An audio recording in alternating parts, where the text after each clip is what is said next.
Good morning. This morning I'm going to be talking about land-based learning. My name is Shelley Quist. I am a Bachelor of Health Studies graduate, and I'm a master's student in kinesiology and health studies, focusing on Indigenous health at the University of Regina. I would like to take this time to do a land acknowledgement. I am currently situated on the unceded territory of the Ktunaxa Nation and on the home of 15 chartered Métis territories in what is known as Cranbrook, BC.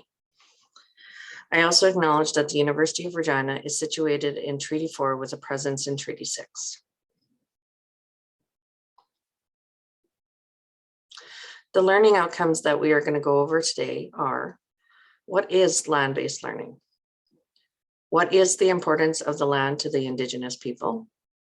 How is the land an educator? How can land-based learning be integrated to Western education systems? What is land-based learning?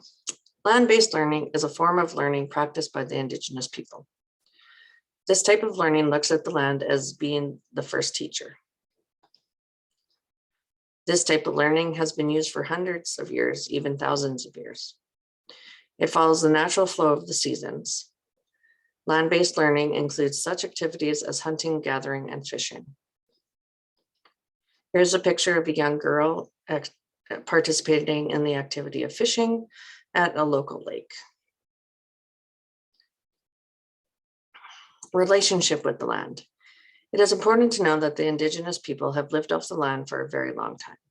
The land is known as a healer in providing medicines for the Indigenous people. Indigenous people believe that when you are in relationship with the land, that you are reconnecting with your ancestors that have passed on. How is the land an educator? The land teaches us to respect the earth and animals and that we live with them in harmony. The land provides us with berries, fish, and animals for sustenance. The land also provides trees that can provide shelter. Land-based learning in Western school systems. The Western school system is an institutionalized system that focuses on in-classroom learning. In incorporating land-based learning, children can learn to survive off the land and respect the land. In creating a relationship with the land, students will respect the land for which they walk and live on. Now we're going to watch a video, which I will just set up here. It'll take me one moment.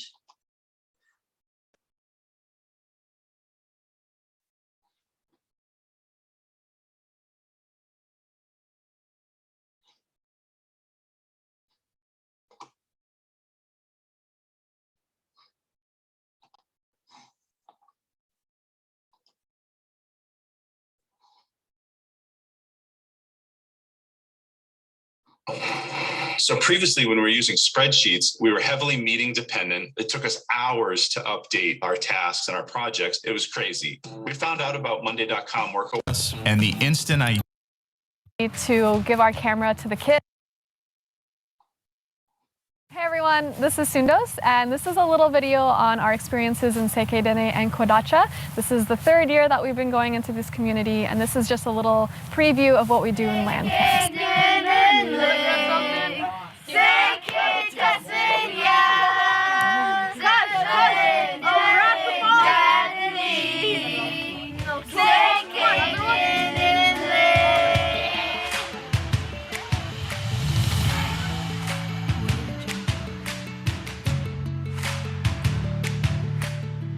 There's over 20 of us here now, which is pretty cool if you think about it. It's not a very big community. You have 20-ish people out here, even though it's not all kids. Everybody benefits from it because it gets them back on the land. And the bond with the land that is here, it's tangible. You can almost reach out and hang on to it. You can feel it, you can see it, you can taste it.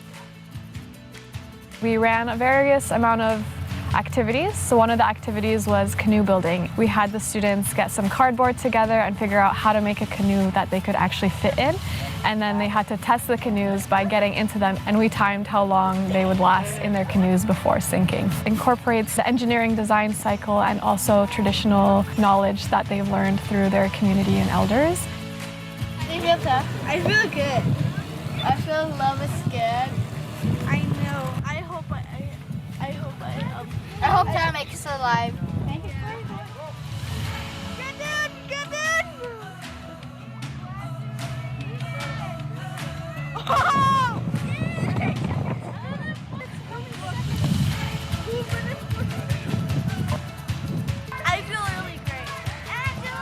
Yeah.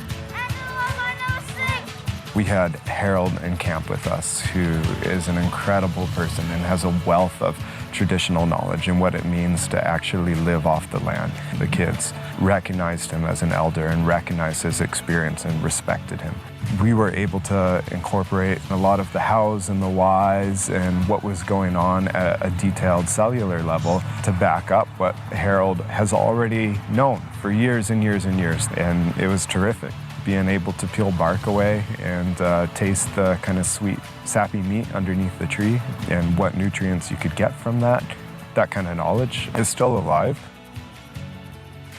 When I say my family, I'm thinking about the whole fort where there's only like 300-400 people over there, and we see each other every day, so we should be just like brothers and sisters most of the time. I'd like to come out with the group and stuff like that. I really appreciate it, and I give them whatever they're gonna need to survive in the bush.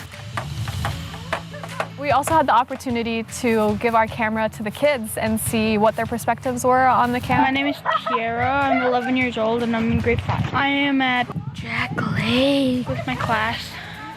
We came here yesterday on Monday and we're gonna leave on Thursday. This is the campfire place. Hi, Mom. Get some good food. Oh, what kind? Get some fly fishing ready. Now we are going inside this white tent, and there's 4 kids in there that are monkey around. Let's go. Everyone's here. Bye. That was so funny. Hi, what's your name? Angus. Haley. Gregory. No, be honest. Don't know. What's your favorite thing to do here? Go swimming and go on the canoes. Look, the canoes are over there. I love the wilderness. Learning about my culture and how to survive off of things in the place. And why do you like it here? Because it's beautiful and fun. My favorite thing is driving the boat, making knots, and staying out here and having fun. Is doing knot, and look, I need to know how. It's like do like this, like that, and you do like that, then you like that, then you do that, and you do it in the same thing on the other side. You get to explore more than school, learn more about nature and all that. I want them to be proud of their culture and find strength in that. I believe 100% that the kind of education that we're bringing can work together with the strength that comes from knowing your culture, for them to really believe that they can go out there and do whatever it is that they want, and they can still come back to their community and remain connected with their families and the land here. It's what our program is trying to do. From the last time you guys came to the class, they're still building those cars, and they've been using less and less material and other ways to make it work. Their mind's just expanding to the other opportunities. And you know, being in an isolated community, they don't get to see that a lot, besides on TV. So I think it's really good you guys come up and do that and let the parents come and join. Because then I could just keep going from whatever I learned from you guys too. You're talking about what a scientist is. And that really hit home for me, because a lot of the kids were asking me, what's a scientist? What's this? What's that? So we went into the different types of opportunities there are in the world. And they can say, oh, really? I could do this? Yeah, you can. For the future of this partnership, we're hoping to gain more insight on the traditional knowledge and Indigenous histories of these communities, and just show that there is such a connection between mainstream science and traditional Indigenous knowledge, and hopefully we can be sharing that message with more people.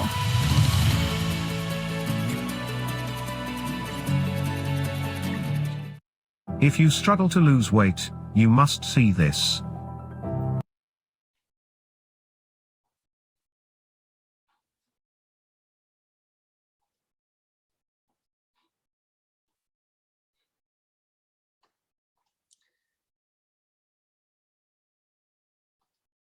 So in conclusion, this presentation, you've learned about how the land is a teacher and what you can learn from the land.